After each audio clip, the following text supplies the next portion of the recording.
Recording in progress.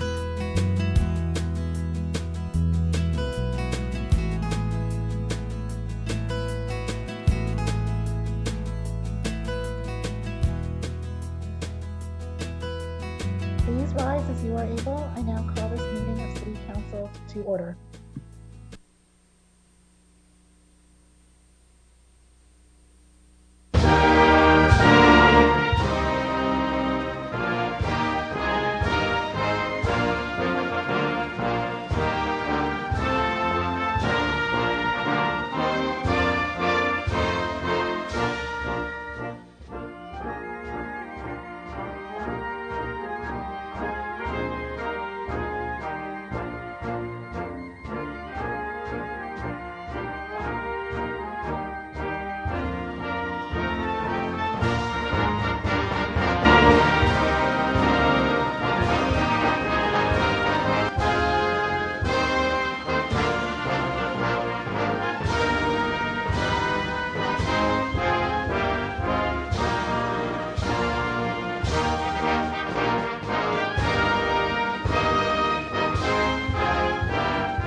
We acknowledge that this meeting is taking place on the traditional lands of the Anishinaabe people. The Anishinaabe people include the Odawa, Ojibwe, the Potawatomi nations, collectively known as the Three Fires Confederacy.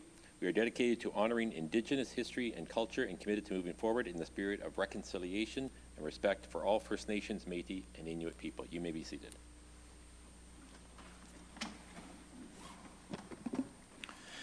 Tonight's City Council meeting is being held with members of Council, the Executive Management Team, and the Deputy City Clerk in the Council Chambers. Members of the Senior Leadership Team and other staff are available to answer questions in person and via video conference. The Council Chambers remain closed to the public until further notice. Confirmation of the minutes. The first item on the agenda is the confirmation of minutes. The minutes of the City Council meeting held on March 28, 2022 have been circulated. Are there any corrections? Okay, seeing none, the minutes are adopted as printed and circulated. We have no awards and recognition, no reports from officer, or no deputations on committee reports. Is that correct? No tax applications, no communications. Committee reports. Councillor Jim Harris, I believe you have the motions. Thank you, Acting Mayor Ward. Moved by myself, Councillor Jay Harris, and seconded by Councillor Robert Thompson, that the Planning Committee report dated March 29th, 2022, as circulated, be received.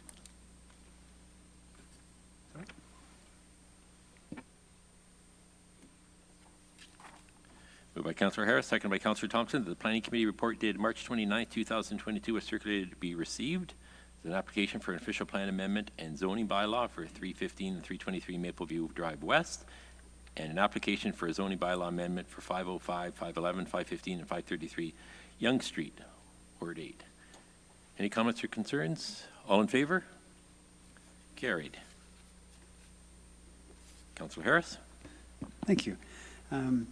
Moved by myself, Councillor Jay Harris, seconded by Councillor Robert Thompson, that Section A of the General Committee report dated April 4th, 2022, as circulated, be adopted.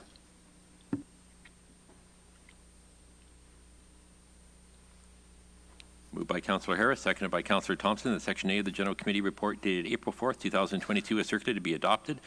This includes the 2022 busking program pilot and emerging artist musicians program, the gate at Tyndale Park, Lake Simcoe support, and Stopping Harassment and Abuse by Local Leaders Act.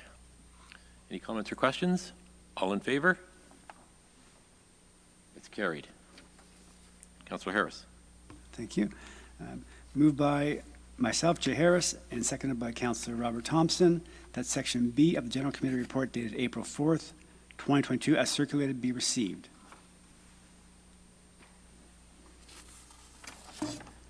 Moved by Councillor Harris, seconded by Councillor Thompson, that Section B of the General Committee report dated April 4th, 2022 as circulated be received.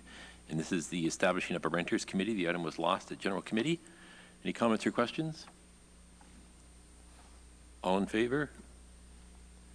It's passed. Let's receive the report. Councillor Harris. Great, thank you. Moved by myself, Councillor Jay Harris, and seconded by Councillor Robert Thompson, that Section C of the General Committee Report dated April 4th, 2022, as circulated, be received.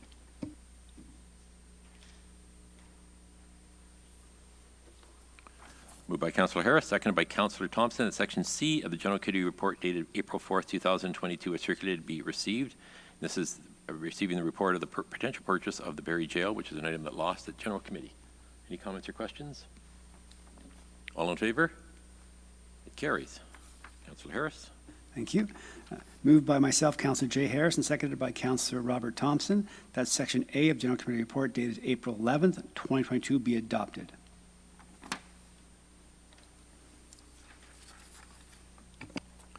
Moved by Councillor Jim Harris, seconded by Councillor Thompson, that Section A of the General Committee Report dated April 11th, 2022 be adopted.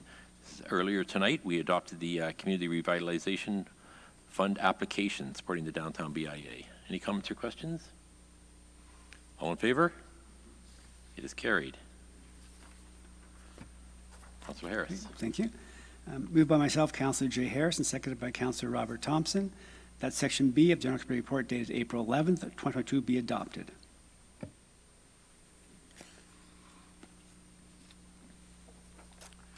Moved by Councillor Jim Harris, seconded by Councillor Thompson, that Section B of the General Committee Report dated April 11th, 2022 be adopted. This is a confidential labor relations employee negotiations matter. Any comments or questions? All in favor? It's carried. Councillor Harris. Okay, thank you. Moved by myself, Councillor Jay Harris, and seconded by Councillor Robert Thompson, that Section C of the General Committee Report dated April 11th, 2022 be adopted.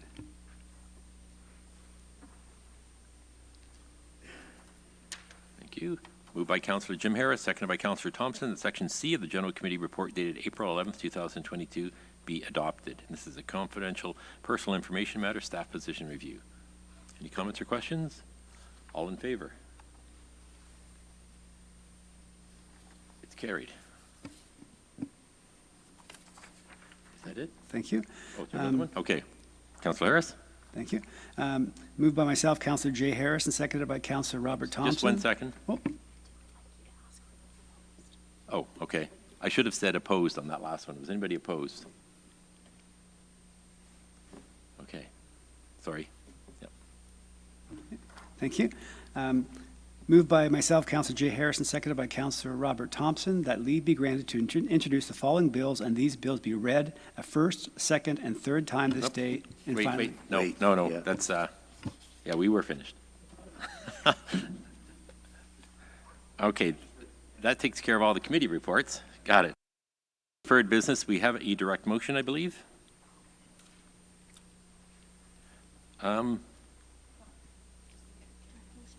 Yeah, direct motion. Do I ask Councillor Harvey to put it on? Yep. Councillor Harvey?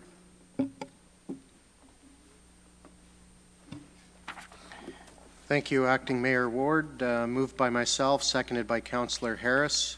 The title here says Leave of Absence of Members of Council, but it should actually read Members of Council and Staff. One, that the Corporation of the City of Barrie, effective immediately, adopt a procedure whereas members of council who are on unpaid leave of absence be required to, 1, return all electronic devices and computers that are the property of the City of Barrie within 48 hours of the commencement of their leave until they return from their unpaid leave. 2, have their email suspended. 3, have their building access card suspended. 4, be relieved of all their duties and responsibilities. B, that if a member fails to comply with the policy, the Chief Administrative Officer or the Clerk to notify members of council as soon as possible via email.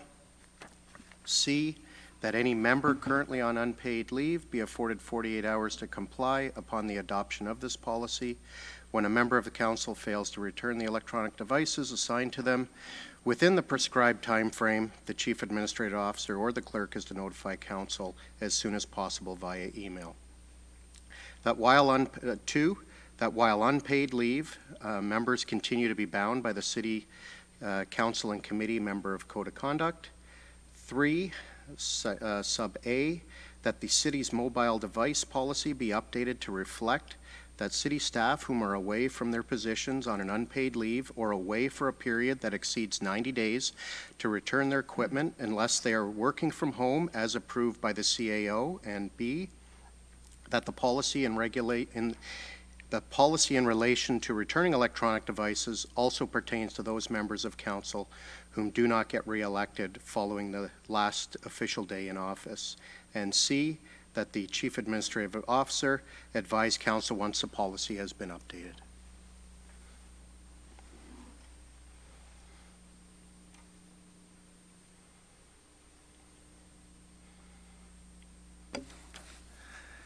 Moved by Councillor Harvey, seconded by Councillor Natalie Harris, that the corporation, 1A, that the corporation of the City of Barrie, effective immediately, adopt a procedure whereas members of council who are unpaid leave of absence be required to, 1, return all electronic devices and computers that are the property of the City of Barrie within 48 hours of the commencement of their leave until they return from their unpaid leave, and 2, have their email suspended, and 3, have their building access card suspended, and 4, be relieved of all their city duties and responsibilities. B, that if a member fails to comply with the policy, the Chief Administrative Officer or the Clerk notify members of council as soon as possible via email. C, that the member currently on unpaid leave, that any member currently on unpaid leave be afforded 48 hours to comply upon the adoption of this policy. When a member of council fails to return the electronic devices assigned to them within the prescribed time frame, the Chief Administrative Officer or the Clerk is to notify council as soon as possible via email. 2, that while on unpaid leave, members continue to be bound by the City Council and Committee Member Code of Conduct. 3A, that the City's mobile device policy be updated to reflect the City staff who are away from their positions on an unpaid leave or away from a period that exceeds 90 days to return their equipment unless they are working from home as approved by the CAO. B, that the policy in relation to returning electronic devices also pertains to those members of council whom do not get re-elected following their last official day of office. C, that the Chief Administrative Office advise council once this policy has been updated. You've heard the motion. Any comments or questions? Councillor Kungl, Councillor Harvey. Actually, maybe I'll let Councillor Harvey go first since it's his motion. So you would like to speak on it, I'm sure. So Great. Thank you, Acting Mayor Ward. The motion's pretty self-explanatory. This comes about when I recently became aware of our current policy and how outdated it is. It hasn't been updated in several years, and most of the policy actually only pertained to city staff and did not pertain to any of us around this table. I know this has been an issue in the past because I firsthand have seen a person that didn't get reelected turning their equipment in long after the date that they would have been last in office. And unfortunately, or fortunately, however you look at it, we deal with sensitive information, and to think that people that are A, not reelected or decide not to run for election again, or people that are on unpaid leaves, whether that's a member of council or a member of staff, I don't believe that they should have access to that information. And I've confirmed my suspicions by speaking with the clerk in regards to this when I did start making my inquiries in regards to this. Basically, the motion is updating something that is outdated, hasn't been looked at in several years. This is not targeting just council. This is across the board. When I looked at it, the current policy solely speaks to people that are on long-term disability. Before you can even start on long-term disability, you're off for 6 months. That's a long period of time for somebody to have access to all of our city devices and the information that comes with those devices. And information would also include the confidential information that we do receive from time to time. This will also give the CAO and his staff the opportunity to update the policy to get it to where we are in this day and age. A lot has changed since the pandemic started. We're in a very hybrid working environment now. At the beginning of the pandemic, we had all of our staff pretty much working remote from home. So I would expect that this motion is also going to provide some clarity in those situations as we move forward. So that's the intent behind this. I know I've been reached out by a couple of media outlets, and they were hoping there was more of a story to this, but unfortunately, that's essentially what it comes down to. This is not targeting any one person. This just happens to be the timing that this type of situation has come up, where I made some inquiries and then realized the situation that we are in with the current policy. Okay. Councillor Kungle. Thank you. Through you, Acting Mayor Barry Ward, to staff. And I'll direct it at the clerk's office at this time, and or if more appropriate to CEO Prowse.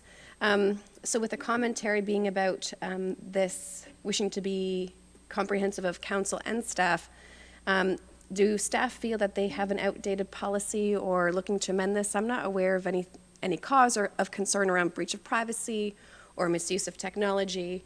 I would typically see that staff would identify the need for their own policy review and update. So do staff have an opinion about the need for this? Mr. Prowse.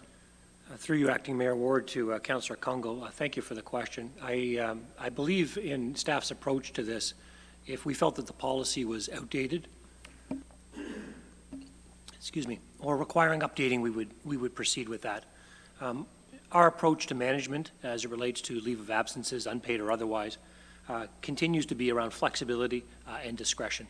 Management and supervisors have the ability to remove or take away devices and access as is required. There certainly are certain circumstances where it benefits the corporation to have an employee who may be specialized or have specific skills or knowledge to remain to be available and accessible beyond what might be considered normal course of business.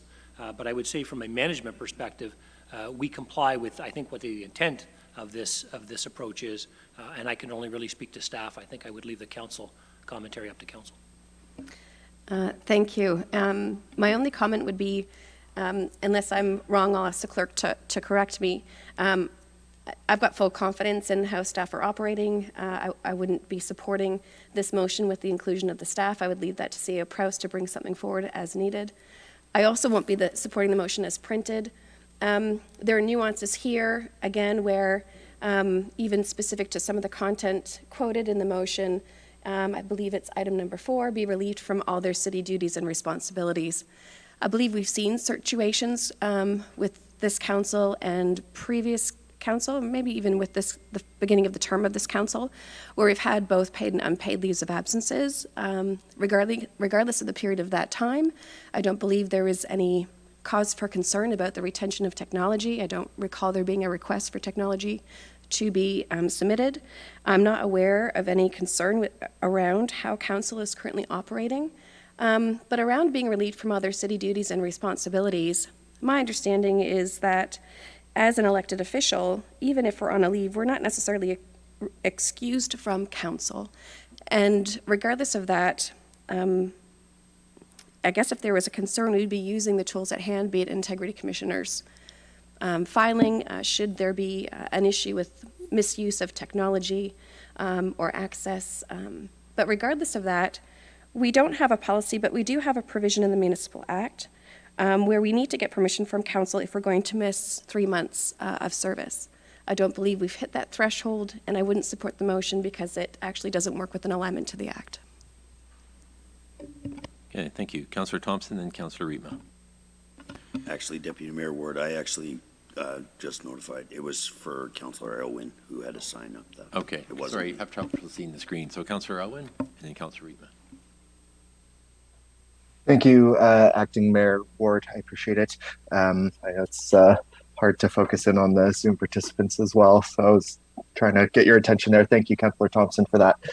I have a few questions for staff on this, to CAO Prowse or to the clerk. So was the practice of returning technology put into place when former Councillor Shipley was on an unpaid leave and running in an election? So is that- Through you, Yep. Through you, Deputy Mayor Ward, to Councillor Aylwin. No, former Councillor Shipley was able to keep his technology for the duration of his leave of absence. He returned the equipment once he resigned from council. Okay, thank you. And do we know of any best practices in other municipalities, whether this type of policy is in place in other municipalities around returning electronic devices while on an unpaid leave? Through you, Deputy Mayor Ward, to Councillor Aylwin. In speaking with other clerks, because we're a bunch of us are kind of in similar situations, there are no policies or practices in place to deal with technology or leaves of absence of members of council. It is just a best practice for a member of council to take a leave of absence when they are potentially running for another office. And so there is nothing documented by other municipalities. And our practice has been in the past, as I mentioned with your previous question, is to allow members of council to keep their technology until they have to resign if they're elected to the other office. Okay, and my last question to staff on this is, it has to do with paragraph 2 specifically about members being bound by the city council and committee member code of conduct. Are members on an unpaid leave or a paid leave for that matter not bound by the code of conduct? Through you, Deputy Mayor Ward, to Councillor Aylwin. Given that the member is just on a leave of absence, unpaid or paid, and speaking with the Integrity Commissioner, they are still bound by the provisions of the council and committee code of conduct.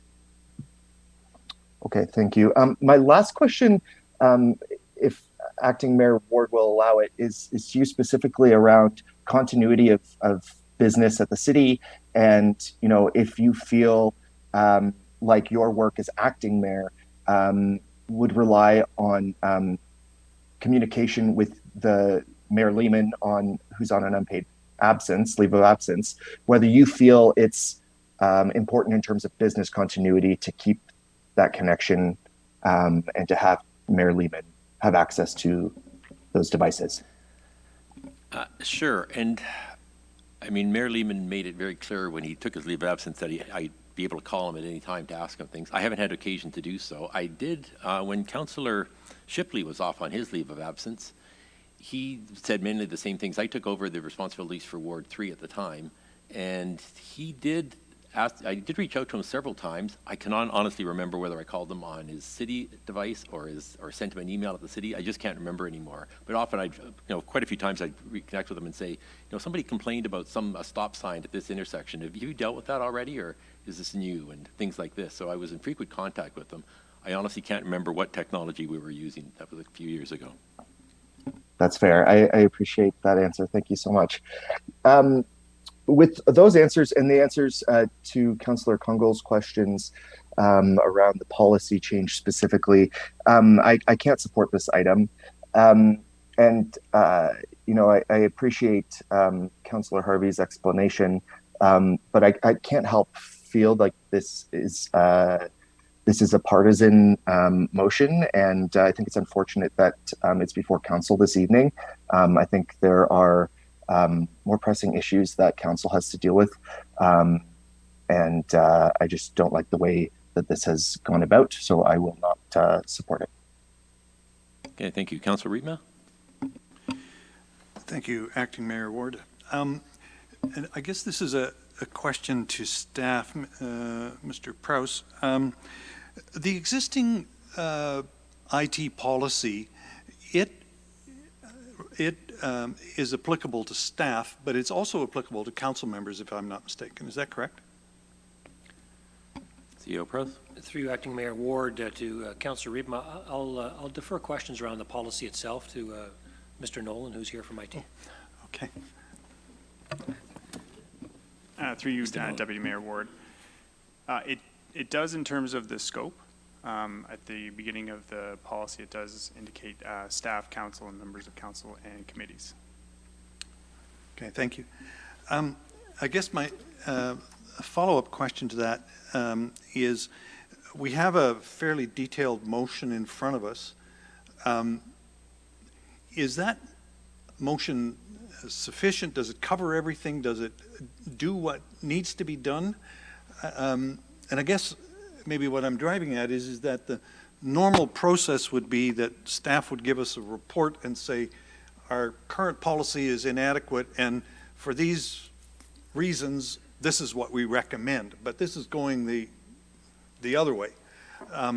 So I guess I'm wondering if the content of this policy that's being suggested here is appropriate and comprehensive enough.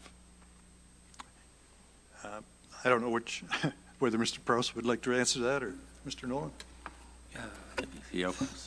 Through you, Acting Mayor Ward, to Councillor Rittman, certainly Mr. Nolan can feel free to chime in. I would echo for council that staff's opinion is our approach is both flexible and discretion. My interpretation of the direction here tonight, if passed, certainly from a staff perspective, it would really eliminate that discretion and flexibility and would in fact mandate that we follow a much tighter policy and procedure than we have today. So in that sense, it certainly gives us clarity of direction. My concern would be that is actually limiting some of our flexibility and discretion, which we typically apply. Thank you. And as a result of that answer, I think I'm not going to be supporting this recommendation. I do think that staff needs the flexibility, and I think that it hasn't been shown to be a problem at this point. And I think it's adequate what we have. And if staff at any point feel that it is not adequate what we have, then I'm sure that they would bring this to our attention and ask us for some direction on that. So with that, I don't think that it's appropriate to do this at this time. Okay, thank you. Councillor Rietma, any other comments or questions? Councillor McCann? Thank you, Acting Mayor Ward. I am going to support this, and I think that with recent, newspaper articles, that information has, came from this office to there. I think tightening up the procedures is probably a good thing, and I think that Point of order. Yes. Through you, Acting Mayor Barry Ward, just with reference to media and whatnot, I don't see how that's applying to necessarily use of technology in a staff policy or council policy. Maybe just to clarify, but I'm not sure if that's off topic. Okay, maybe I'll let Councillor McCann continue. I think for a minute I to see what he's wavered. I gonna didn't say. really get off the rails there, but I appreciate the sensitivity to this. So I'll be a little more direct. And I think tightening up, we're a growing city. We've got a lot of moving parts, and I quite think this was actually well thought out by Councillor Harvey. And I think that moving forward, this is not going to harm the organization. It's actually just going to make it more efficient. So you've got my full support, Councillor. Okay, we're only allowed to speak once, so is any other comments or questions? Councillor Harris? Natalie Harris. Thank you, Acting Mayor Ward. So my comment would be just in support of Councillor Harvey. Our perception wasn't to limit, it was to clarify what we identified as gaps in the policies. And as far as I was aware, with respect to the City Council, there isn't really, is it in writing that's what is that part of a policy, I guess, to the clerk? I guess, of course, that's something that we would continue through and hopefully, but I don't know if that's actually written anywhere, is it? For you, Deputy Mayor Ward, to Councillor Natalie Harris. In speaking with the Integrity Commissioner, and I'm just making sure I'm getting your question right, are you asking that the Code of Conduct is still in effect for a member that is on leave? Yeah, I just wanted to make sure that we're not duplicating. My understanding was that sentence number 2 wasn't duplicating something. It was actually just putting it in writing and being clear about it. So the Code of Conduct does apply to members of council, whether they are actively working or if they are on leave. I guess your statement could be taken as reinforcing that provision. but the code of conduct would still be in effect for a member of council, whether or not they're active or on leave. Thank you. No, that's great. And I guess just in response to Councillor Rietma, you said there isn't any proof of not following the more lax version of this type of policy, but Councillor Harvey has already stated that there is proof that he's seen that there really, this should be tightened up. This could just be literally clearly for clear is the way we should have things set out like this. So these are your answers. If you're finished or you're on a leave or whatever within this motion, this is the policy, and it just makes it kind of more clear to me was what I definitely perceived when I was talking to Councillor Harvey about this. Councillor Morales, I'm assuming. Sorry, I missed you. Yeah, thank you. To Mr. Nolan, is Mr. Nolan in the room? Yeah. He is. Yes, perfect. Mr. Nolan, would it be possible for city staff to keep email access to members on paid or unpaid leave internally, but just stop access for outbound emails? Mr. Nolan? Through you, Deputy Mayor Ward. So they could only send or receive email internally, are you asking, or? Send or receive internally and only receive external emails, but not send emails external. Technically, we could probably set up a rule like that. Fair enough. Fair enough. So technically, and the reason is why. So I guess I'll kind of take my question to a comment. I see a bit of what Councillor Harvey's coming from. If you're on unpaid leave of absence and you're conducting business externally, maybe speaking not on behalf of the corporation, but on behalf of your office, of your role, I could kind of see a bit of the confusion. So if there was a way from a technology perspective that the councillor or the member of council still has their device for sure, still has the email. So if somebody in IT reaches out, somebody in the clerk's office said, hey, we've been doing this thing for a while, I need your quick input. And or something like that that's pertinent, I think that's fine. And then if they're getting resident emails, this policy doesn't speak to what happens when they go on leave of absence. So I know in the past, a previous warden and council went on leave of absence for a bit. I don't know how that was handled in terms of, was it like the colleague to his left or right that picked up the emails? I know Councillor Ward picked up a bit of then Councillor Shipley's email and residence constituency. So this doesn't actually cover that. So if you kind of just cut off the email, and if we're trying to become clear, there's ambiguity as to what happens to resident inquiries or anything else. So that's why I'm going towards a language of let them keep the email internally only. So that way, they get the email, they go, okay, I'm going to send this to my colleague. If the council at the time decides that a councillor colleague that absorbs the constituency work for that time. So I understand the intent, and that's why I kind of paused and I was hearing my colleagues. I could probably be a little bit more supportive if it was an external email pause. I wouldn't call it suspension, I would call it a pause. And if it's technically possible, I think internally it's still appropriate. Okay. Oops, I think Mr. Nolan wants to say something more. Just one thing, if we were to do this, a challenge might be a external citizen, let's say, does a reply to multiple, like a reply all. The person who we block emails would not receive that, even though it would appear they were on that email. And the rest of the chain would reply all, and the member may see that email, but then if they try to reply all, it will not go back to the citizen. It does get messy trying to apply this and still have that member or staff be able to work without all these extra things to think about when they're replying, or a citizen to be aware of or not aware of, depending on their status on leave or not on leave. Yep, fair enough. I appreciate that, Mr. Nolan. Okay. Councillor Thompson, you're the last one. Through you, Mayor, Acting Mayor Ward, to the clerk. Is it possible to give me a list of in the last 2 terms, the members who have taken a leave? Off the top of my head, it would be former councillors Brassard and Shipley, CAO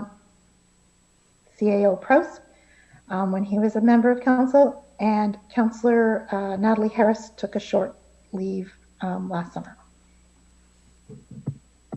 And did any of them, or were any of them asked to return electronic devices? Through you, Deputy Mayor Ward, to Councillor Thompson. As far as I'm aware, none of them were, the ones I know, none of them were asked to return their equipment or their technology. Okay. Another question.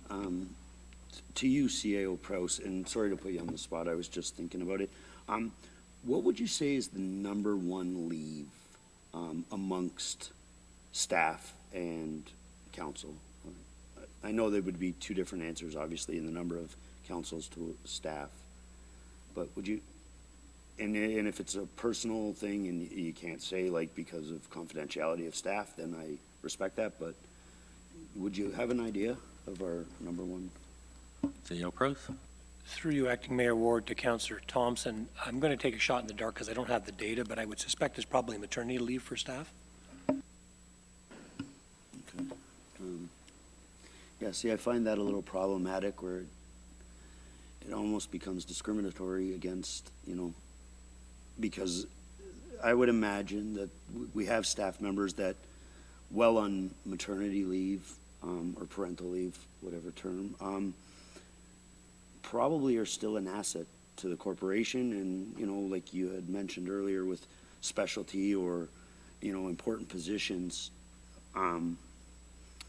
so that's a little troubling.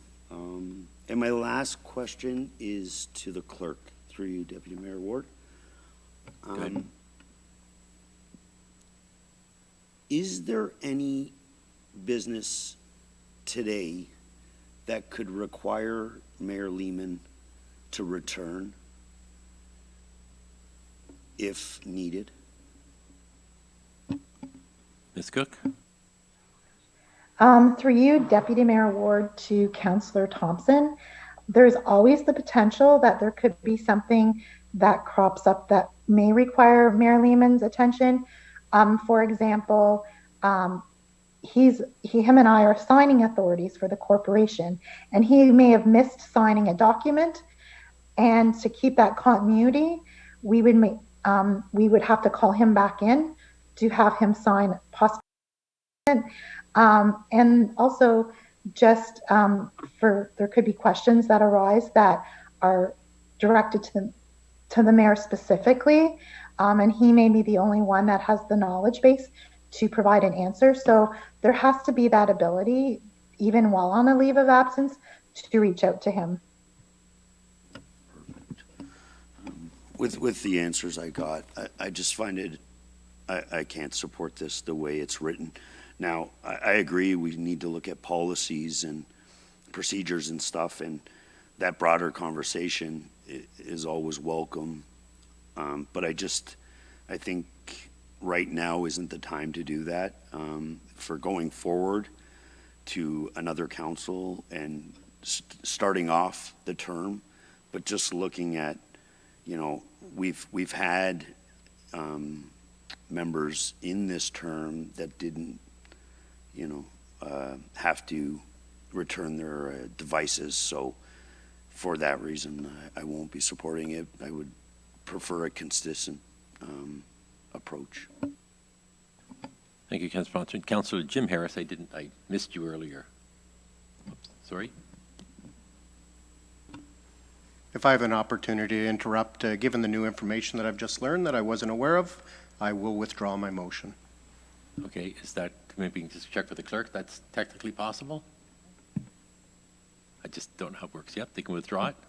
Yes, because as long as both the mover and seconder agree to withdraw it, they both can withdraw it.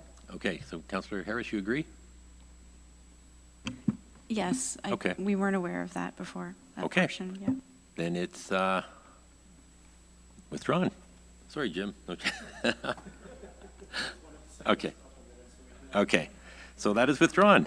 And that brings an end to our our direct motion. So now we're going into, we have no presentations tonight. We are now at inquiries. So anybody have any inquiries of staff? Wow, that's the first. No inquiries of staff. Okay, announcement. Does anybody have any announcements? To Councillor Rietman and Councillor Kungle. Thank you, Acting Mayor Ward. I have one announcement. We have a neighborhood meeting on April the 20th at 5 o'clock, and it has to do with 95 Cook Street.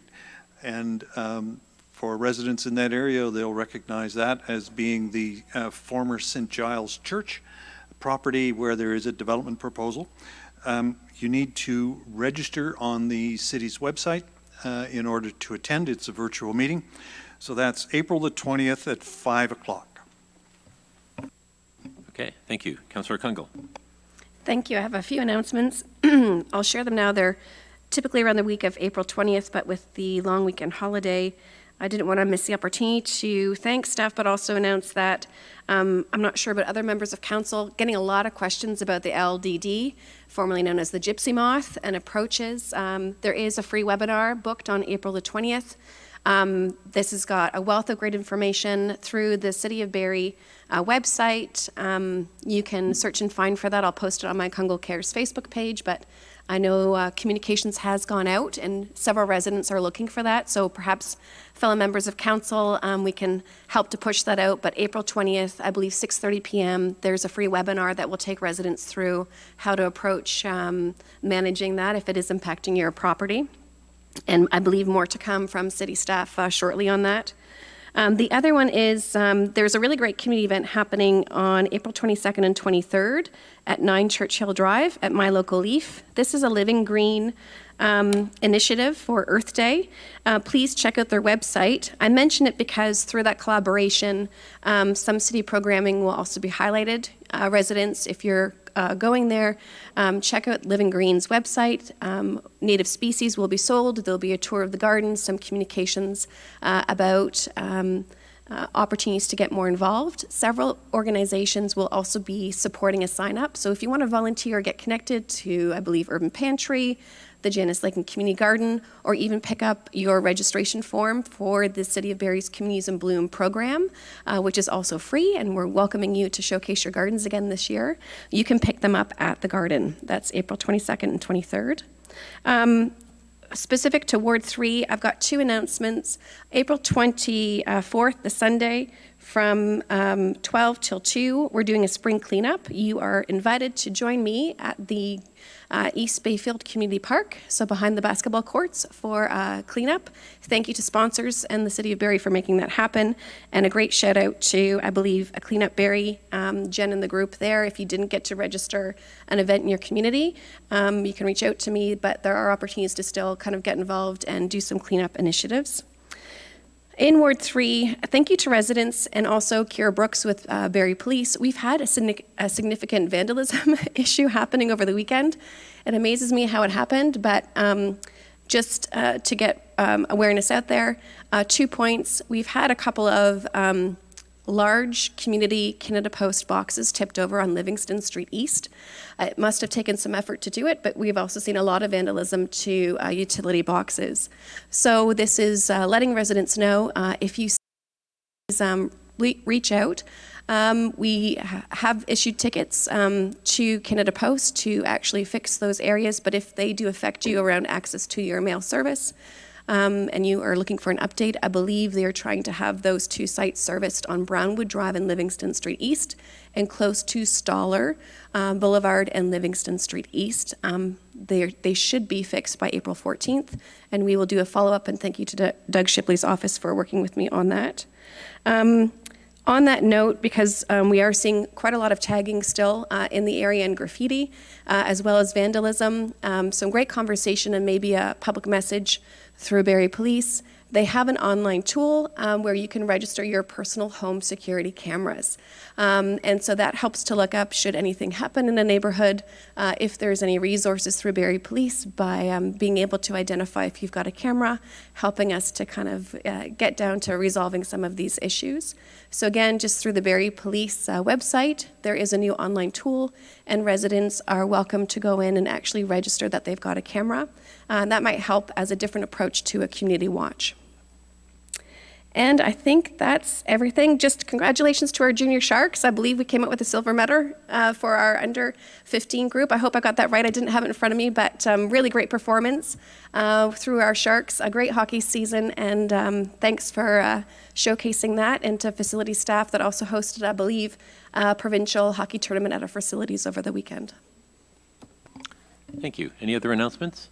Councillor Harris and Councillor McCann. Actually, Councillor McCann first, I think, then Councillor Harris.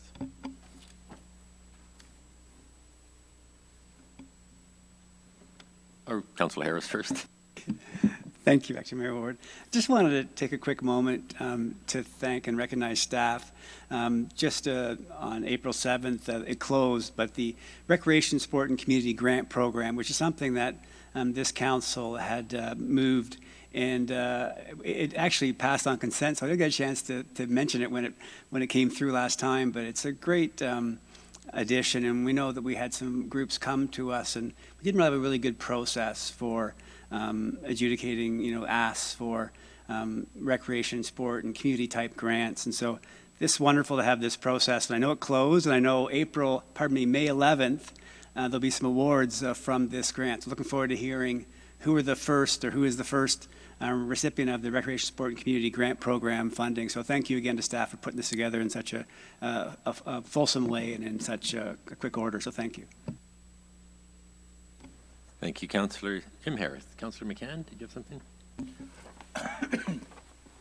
Thank you, Acting Mayor Ward. I am just going to have a quick message about my Ward 10's town hall meeting. I gave everybody a mail out, I think in December. So there may be some people that have not remembered, but it's going to be Wednesday, April the 20th at 6 p.m. It is going to be virtual. Unfortunately, I had to book this back in 2021.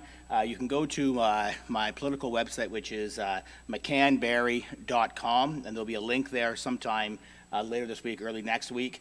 And special guests will be Michael Prowse will be there representing city staff. There'll be traffic police there, and I'm going to be inviting Tracy McPhee. She's the new principal at Maple Ridge High School. It's a new high school that we have in Ward 10, and hopefully she'll attend. Every council member, you're always more than welcome to attend. It is virtual, and we've got a lot going on in Ward 10. And it's a growing sector of the city, and I expect to have a good, healthy group there. And it's a great way to introduce yourself to me, a great way to ask your questions, and a great way to ask questions of the police, Michael, and or Simi County District School Board. Thank you. And I guess it's Easter this weekend, so just God bless all citizens in Barrie, and have a great Easter. Thank you. Thank you, Councillor McCann. Any other announcements? Councillor Morales. Thank you, Acting Mayor Ward. Just quick comment, tomorrow's planning meeting, 7 p.m. Virtually, so anybody who's interested, and city building, but specifically planning, we're going to have the Huronia file from Ward 9. I believe there's might also be one on Somerset and Ward 6. So anybody watching this meeting, don't forget if you want to watch that. If not, it comes back to council at a later time. Thank you. If that's it, I've got a few announcements. One, I'd like to proclaim April 12th, 2022 as Education and Sharing Day. A reminder that the Mayor's Innovation Awards virtual ceremony will be held this Thursday at 6:30 p.m. You can watch the award ceremony that discovers and celebrates stories of strength, creativity, and adaptation from across the community. For more information, visit investbarrie.ca/innovation awards. The city is looking to update its waterfront and marina strategic plan and wants to hear from you. Complete the surveys at buildingbarrie.ca/waterfront plan, all one word, waterfront plan, before today, and share your vision for the future of Barrie's waterfront. So today's the deadline for that. The City of Barrie is working to improve the city's wayfinding system, which includes signage and similar directional tools that helps you to identify where you are, find out what you are looking for, and confirm that you have arrived at your desired destination. The city wants to hear about your experience navigating around Barrie using the existing signage to find parking and access specific destinations. The deadline for feedback is this Thursday. Take the survey at buildingbarrie.ca/wayfinding strategy. Wayfinding strategy, all one word. Run, jump, or dive into spring with the city's recreation programs. Registration is open for spring and summer programs, including summer camps for children and youth. Try something new and choose from hundreds of affordable fitness, swimming, sports, and dance classes or creative arts programs. Discover all the programs at play.barrie.ca. The City of Barrie Recreation and Cultural Services Department is offering Easter activities for families across the city over this holiday weekend. All Easter offerings will operate as a drop-in activities, and fees will be $2 per person or free entry with the non-perishable food donation to support the Barrie Food Bank. Please visit barrie.ca for more information. There are some city service updates to be aware of. This Friday, April 15th and Sunday, April 17th, there will be no Barrie Transit service. Transit will run regular weekday service on Monday, April 18th. Visit barrie.ca/transit notices for more information. This Friday, April 15th is Good Friday. There will be no garbage, organics, recycling, or yard waste collection in Barrie. It will take place the next day, Saturday instead. Collection will take place as usual on Monday, April 18th. Visit barrie.ca curbside collection for more information. The recycling depot at the lower gate area of the city landfill site will open for the season on April 9th. It has opened. Hours of operation are Tuesday to Saturday, 8:30 to 3:30 p.m. Items accepted are recyclable materials that do not carry a disposable fee, such as tires, e-waste, blue or green box material, green bin organics, cardboard, and scrap metal. Household hazardous waste is accepted on Saturdays only. For more information, visit barrie.landfill. And just a reminder, as Councilor Morales pointed out, tomorrow night we have city building at 6. Planning committee at 7, and we do not meet next Monday for Easter Monday. Bylaws, Councillor Harris. Thank you, Acting Mayor Ward. It's moved by myself, Councillor Jay Harris, and seconded by Councillor Robert Thompson, that leave be granted to introduce the following bills, and these bills be read a first, second, and third time this day and finally passed. Bills 26, 27, 28, and 29.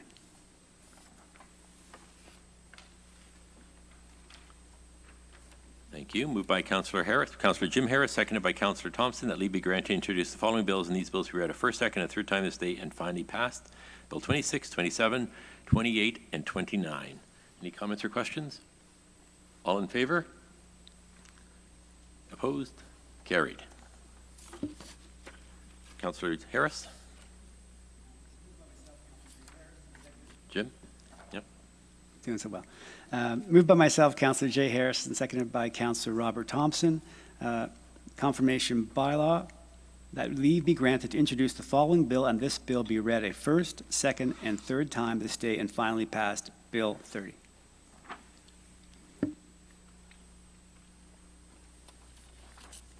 Moved by Councillor Jim Harris, seconded by Councillor Thompson, that leave be granted to introduce the following bill, and this bill be read a first, second, and third time this day and finally passed. Bill 30, the confirmation bylaw. All in favor? Unanimous. Meeting? Do I have a motion to adjourn? Councillor Harris? Councillor Harris? We're adjourned.